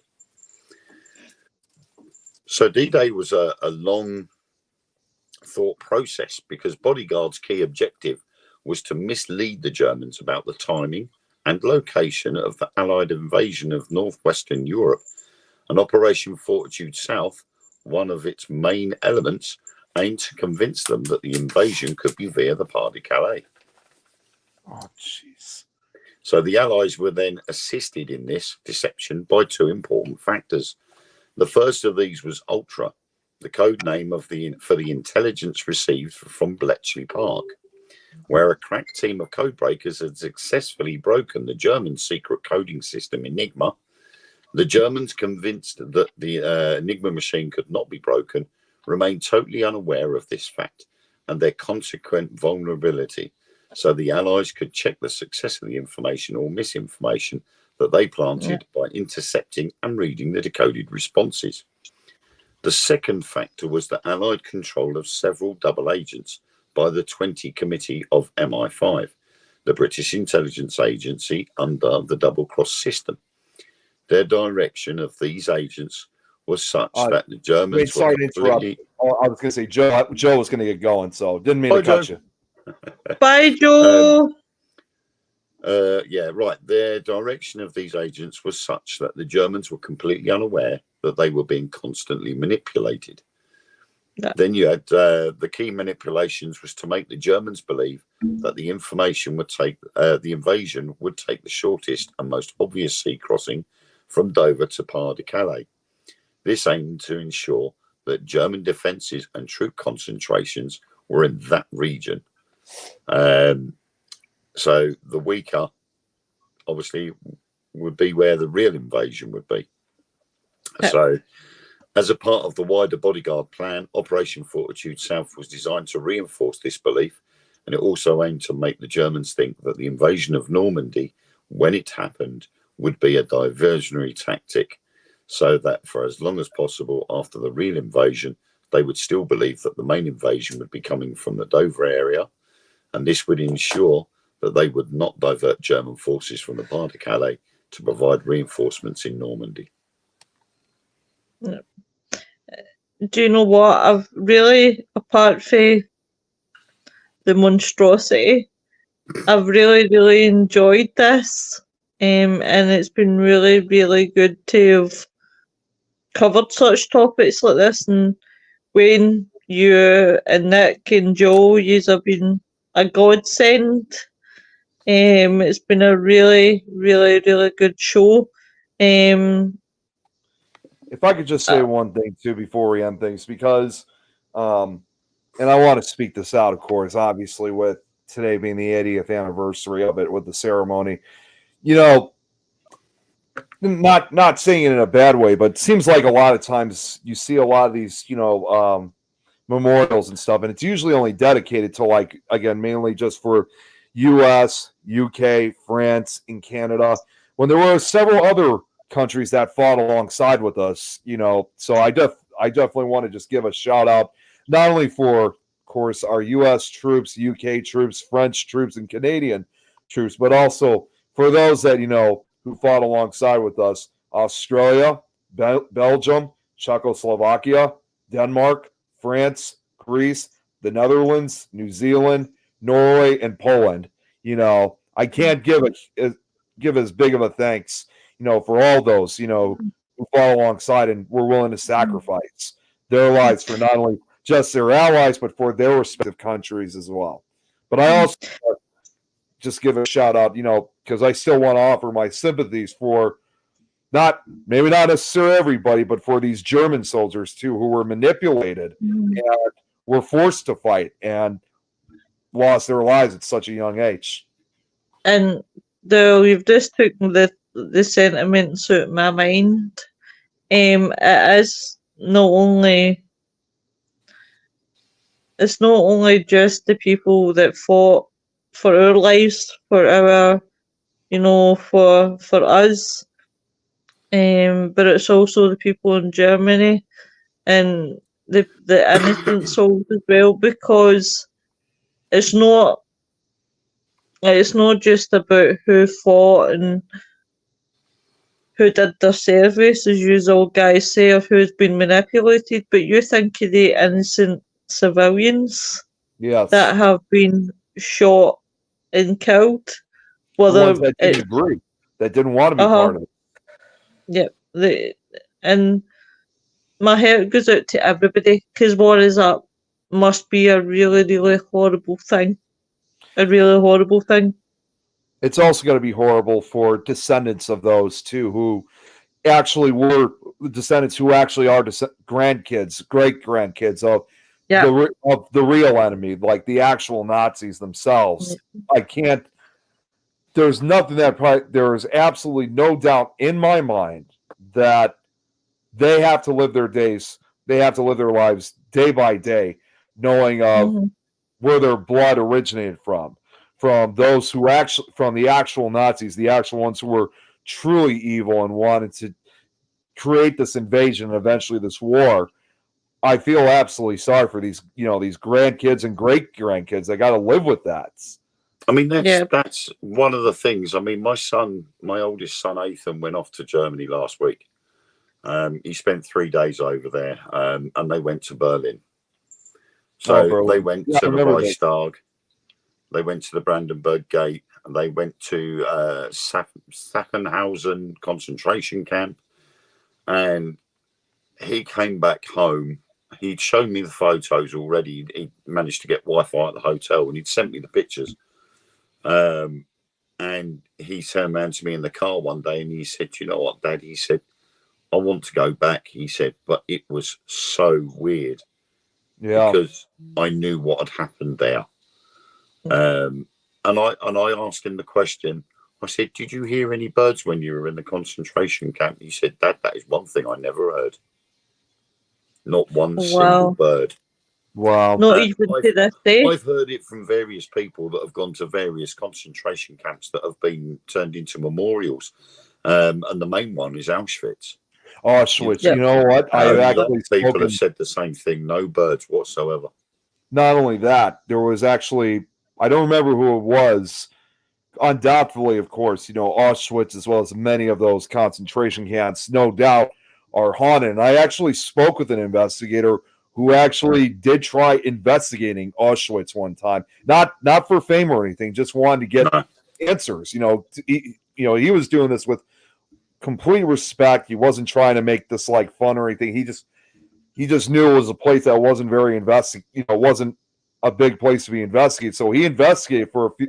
He only must have investigated for just a few minutes, and he said to me later on that Auschwitz, as well as probably many of the other concentration camps, was probably the most very difficult place he had ever investigated, because a few minutes after, according to him, he got this huge feeling of sadness just went over, and he couldn't proceed. He couldn't continue with, if it was a ghost box session, he couldn't do anything. It was like almost like something was making him not necessarily stop doing what he's doing.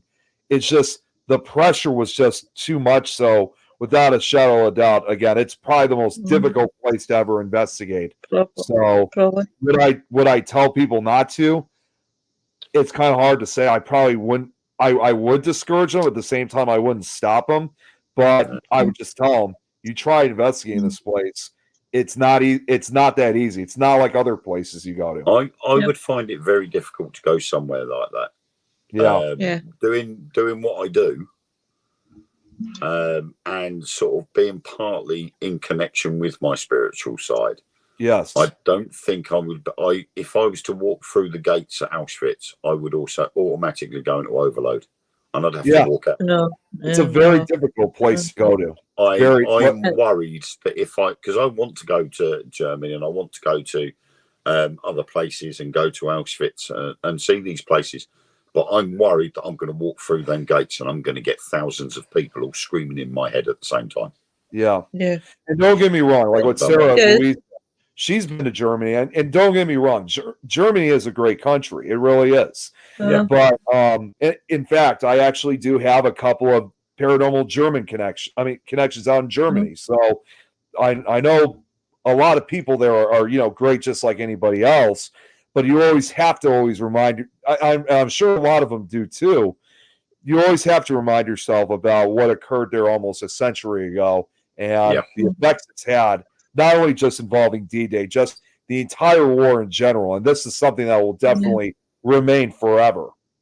Yeah. Well, guys, what I want to do is my own sort of way. What we'll do is we'll have a minute's silence and I'll play Wayne's video. But I just want to.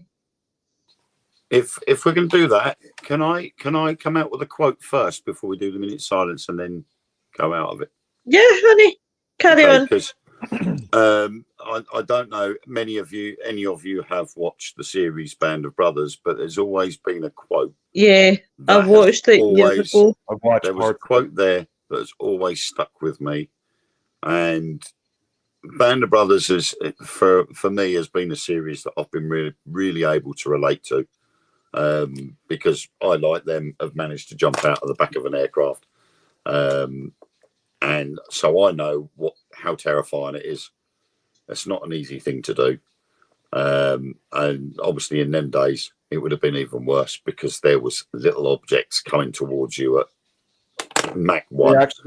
They actually showed clips of that show to us when I was in high school. They actually showed it to us, so we got the raw reality of what it really was like. So there is a quote from that series, and it was from Major Dick Winters, the main character of the series, when he said that he cherished the memories of a question that his grandson asked him the other day when he said, "Grandpa, were you a hero in the war?" And Grandpa said, "No, but I served in the company of heroes." Wow. Oh, that is a really, really touching. That is a really touching. Definitely. It's a beautiful, beautiful quote. And you know what? I feel a wee bit emoji after that. Wee bit emotion. Wee bit emotion. What I'll do, Sarah Louise, is I'll do the minute silence and then I'll read your comments, honey. So please don't think that I'm ignoring you, because I'm no, honey. So guys, here we go for everybody who didn't see the beginning. We'll have our minute silence, guys. Do you want to start once it hits? The Longest Day by Rob Aitchison. Do not call me hero when you see the medals that I wear. Medals maketh not the hero, they just prove that I was there. Do not call me hero, now that I'm old and grey. I left a lad, returned a man, they stole my youth that day.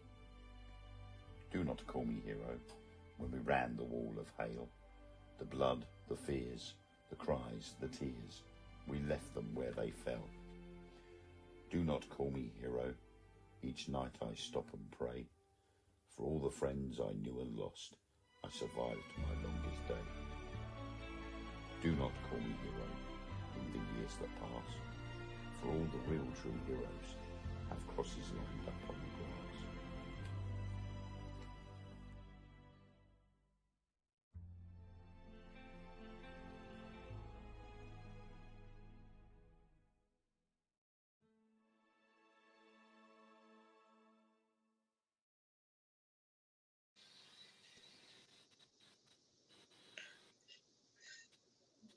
Well, guys, it's been some show tonight. I just want to thank everyone, and it doesn't matter if you've been in service. It doesn't matter what part you take part in the war, whether you've done healthcare, anything. Thank you for your service, and God rest their souls who lost their life.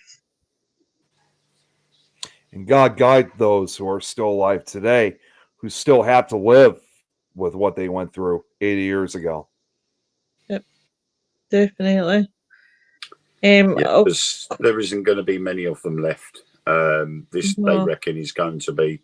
I know for the British servicemen over at Normandy today, there was only 40 servicemen there today. The rest of them couldn't make it due to ill health or other situations.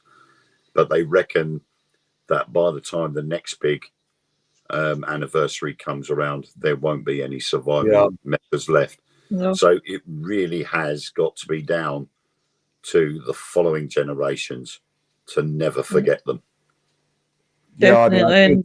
I think in total, with all those that took part in it today, like all the countries combined, there were well over 200 veterans that came out to it. It's obviously a much smaller number compared to when they probably had a ceremony like this 10 years ago, where there was probably maybe way more than that, maybe 300 or 400, but now it's down to half of it. So each ceremony involving the anniversary of D-Day, sad to know, but it's definitely getting smaller and smaller. Before you know it, if we have any more things like ceremonies like this, even after when all these survivors have passed away, that's going to be relying on the descendants. I mean, it's like the British Memorial on the Normandy coastline itself. There are regimental memorials, but there was never made a memorial to all the servicemen, the British servicemen that came on them beaches. And it wasn't until 2010 that the plan was put forward to have a British war memorial on Normandy. And it's taken all this time. And the veteran that first suggested the idea managed to see the finished product before he died. Oh, that's good. Wow. That's good. And he took a step back and looked at it all from sort of like a distance and went, that's it, my job's done. And I think something like 14 months after he died. Oh, God bless him. Bless him. It's, up and down the Normandy coastline, there was regimental memorials in villages and towns and things like that, but there was nothing to all of the servicemen that came on them beaches. But now you've got the big memorial stones in the shape of the Union flag. You've also got the silhouettes of the troops that died on the first day lining the outskirts of the memorial area. And as seen in the video of the poem, that is the memorial, and it's beautiful. One final sounds thing. really beautiful. Well, before can I quickly just run through these comments, guys? It's just because Sarah Louise, God love her. That one we already read. The British Army even used the dead body drop to the sea. I think we already read that one. Sorry, Sarah Louise, I'm getting this down. It's about the commandos in the raid on St. Nazaire in France on March 28, 1942, when took out the only dry rock for the German ship, the Tirpitz. The Tirpitz. Thank you very much, Ben. I don't know what I'd do without you boys pronouncing my words for me, because honestly, I would kill it. That's when they dropped a dead body in the sea. In order to deceive the Germans about the Allied plans to land in Sicily in July 1943, a team of British intelligence officers created a plan to take a corpse and dress it as an officer, carrying papers indicating that the Allies were going to land in Greece and Sardinia. Hi, Annette, for the pub. How are you doing watching me in a pub? I feel honoured. I just read this. I was just looking. I was actually just watching very briefly scene from Saving Private Ryan, that opening scene where they visit the American cemetery. Very emotional scene. There's the somebody end as well. The end sequence as well, when he stands there and he says, "Do you think I've led a good life?" Well, here's what somebody here said. He's about this person, in fact, is the same age as me. He wrote this almost a year ago. He wrote, "I'm French, and I remember when I was a kid, I wanted to see this movie. One evening of June, my dad allowed me to watch it with them. excuse me, I felt uncomfortable when he suddenly started to cry at the scene. I didn't really understand what was going on. He said, these were Americans. All these men that we don't know died so we can be free and have a normal life. And he says, I'm 30 now, and it's my turn to cry at the scene, feel the heavy weight of eternal gratitude. So if you think about it again, you think of something like this. Not only did you have, and this we're talking about a French resident here, you know, where yes, each group were fighting for their own respective country, but the fact that we were also allies and kind of having that same meaning, which is just wanting to have that freedom. It's like we were not only just fighting for our own respective countries, but fighting for each other because we all wanted the same thing. And just the fact that so many gave our lives, it's a very powerful reminder. Yeah. It definitely is. Nate's a bit pissed with Bri. They're both pissed. Have a good time. Have a good time, guys. But I just want to thank Wayne and Nick and Joe for tonight. I want to thank my viewers. Again, I do want to apologise for the disruptions. Yeah. I do apologise again, especially with being on a U network as well. I do apologise for it, guys. But as again, I'm proud of Wayne. Wayne was a bit more nicer than what was going in my head. But definitely, guys, it was an amazing show. And everybody knows we can have our serious shows. Yeah, we can have a blast. Yeah, we do. I mean, this is for people that are watching through BBTV. But I think I need something. I need something with Nettie's drinking. So obviously we do all types of shows, crime shows, a wee bit of paranormal, a wee bit of ufology. You know, we look at different subjects, but we also have our serious subjects when we have dates like this, like the DD Day 80th anniversary. I couldn't have watched it gone by without going and doing something for it. Next week, guys, we have another serious one, and that is autism awareness. Yes, is next week. That is. Kate will be joining us on that one. I will send the link, and try and get a few good more people on, but we will be again doing awarenesses because we did do awarenesses. I did do some for frighteners. Now I'm going to do some to the grave and back. So what way we better start with autism awareness? Obviously you. Sorry. I'm sorry. I'd like to throw this out too. Of course, this would be another idea for a future show. However, this one is going to be. It would definitely be a very long time before you do this one because considering that this was a very important day involving World War II, there is another World War II event I'd like for us to cover. But I'm going to wait. And again, this is the reason why I'm saying not anytime soon. I'm actually waiting till next year, believe it or not. Because that will be the 80th anniversary. I'll tell you at the very least what it is. It's this one has actually been very personal and something I've heavily studied about the sinking of the USS Indianapolis that occurred in July of 1945. And believe it or not, it is often associated with it. It would be. I'm not trying to be funny about it, but it actually has been shown. It would be kind of considered not only just the 80th anniversary, but it would be considering I also watch Shark Week all the time. And, you know, that was actually, in all seriousness, though, it was actually considered the worst shark attack that ever occurred. Yeah. Again, this happened during World War II. And I thought that would actually be quite an important subject to talk about next year for the 80th anniversary of it. No, that's, we will still be here, guys. I will still be having news on for another 20 years. He's stuck with me for a long, long time. Sarah knows exactly what I'm saying. Yeah, it was. Yeah.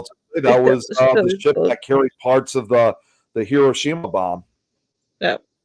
So yeah, we will be back next week with autism awareness, and we will be doing other awarenesses. So if there's any awarenesses, guys, that you want to see, please reach out to myself. You can contact me through Willow Morgan, and give me ideas, or you can put ideas in the comments. But definitely tomorrow night, on Friday Frighteners, we have Liam Shant from Highland Paranormal. I know that from Jaws. It's that famous speech that the character Quint makes. Yeah. Yeah. Well, I think we need a bigger boat. Yeah. Well, it was that famous scene where everything goes silent. He tells that story, and the scariest part is he's telling about a real life event. Oh God. Tragic event too. So we'll have Liam Shant for Highland Paranormal. Oh, and as well, happy birthday to you. Happy birthday to you. Happy birthday, dear Laura. Don't think you'll see this, but oh well. I'll just send a video to her so she knows that you sang it. Yeah. I kind of feel terrible because I did tell Laura I would sing her, but we were in midway the show when Laura came on. So I'm sure if she watches back, she will see this. You just have to remind her. Yeah, guys. Yeah, total respect for the topic. For the topic. Right. Thank you very much, Jeanette. And as I said, me and Wayne did well. We did well. We did do well. But yeah, guys, total respect for us. But any subjects like this, guys, we will treat with the utter respect. And as I said, originally I was going to do the conspiracy of the Vatican, but as I said, I wouldn't let this.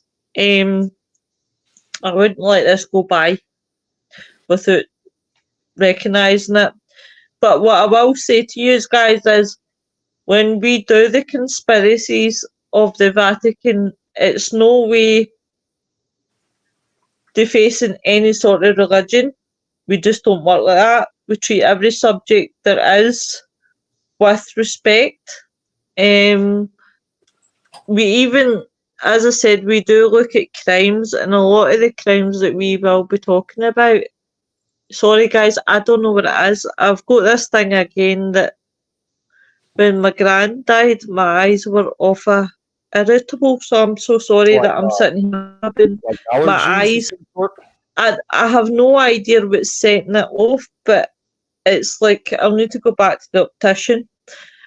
So please don't think that I'm rubbing my eyes like I'm bored. I'm not bored, guys, I can assure you. It's just that my eyes are off at itchy.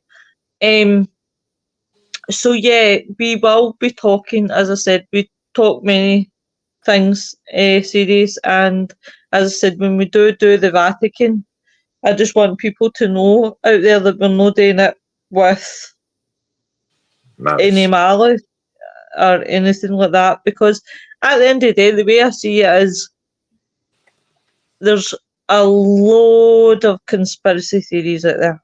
Loads of conspiracy theories. I'm a wee bit conscious about time.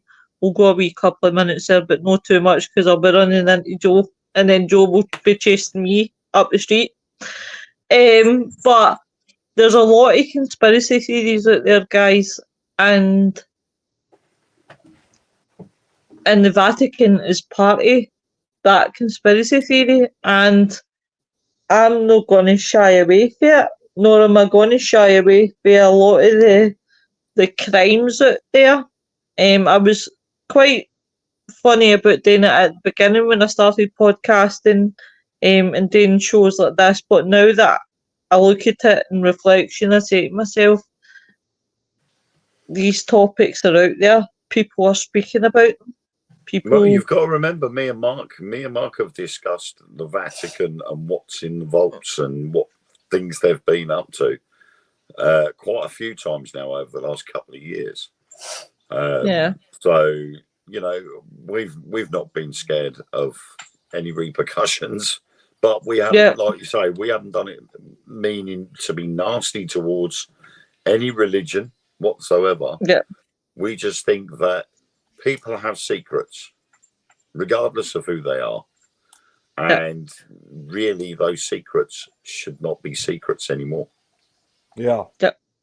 Yeah. I totally agree with it, guys. Right, guys, I'm going to have to cut it because Joe starts just now on the retro show. But I just want to thank everybody. Thank my viewers. Thank Wayne. Thank Nick, Joe, and everybody who's been watching silently. Thank you very much. And obviously, BB3 TV, I hope you've enjoyed tonight. And we will see you again next time. I just want to say, and also most importantly, once again, for all veterans, for all those who fought 80 years ago, those who are still living and those who have passed. Yep.